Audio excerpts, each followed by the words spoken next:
வணக்கம், welcome to பண்டி Bommi 23 kitchen. இன்றைக்கி நம்ம ஃபுனுக்குலர் ரெசிபி செய்யலாம்.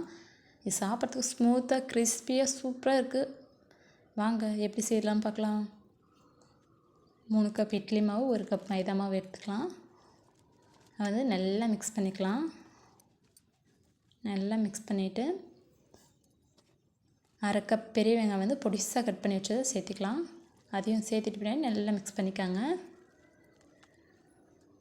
5 பச்சை மிளகாய், கொஞ்சமாக கொத்தமல்லி, 1 ஸ்பூன் சீரகம், கொஞ்சமாக சோட்டா மாவு, தேவையான அளவு உப்பு சேர்த்து வந்து நல்லா மிக்ஸ் பண்ணிக்காங்க.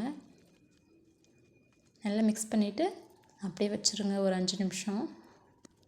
இப்போ வானலில் வந்து எண்ணெய் சூடு ஏறிட்ட பின்னாடி ஸ்லிம்மில் வச்சுட்டு சின்ன சின்ன உண்டைகளாக விட்டுக்கோங்க. சின்ன சின்ன உண்டைகளாக விட்ட பின்னாடி மிதமான சூட்டில் வச்சு திருப்பி விடணும்.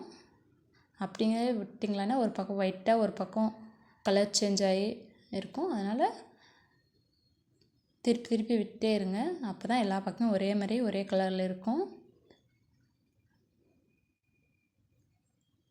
அடிக்கடிக்கு திருப்பி விட்டுட்டே இருங்க.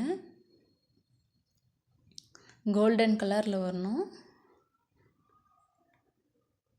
பாருங்கள், சேஞ்சஸ் ஆகுது.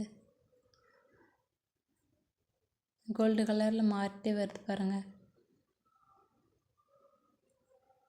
அவ்வளோதான், இதளவு இருந்தால் போதுமானது.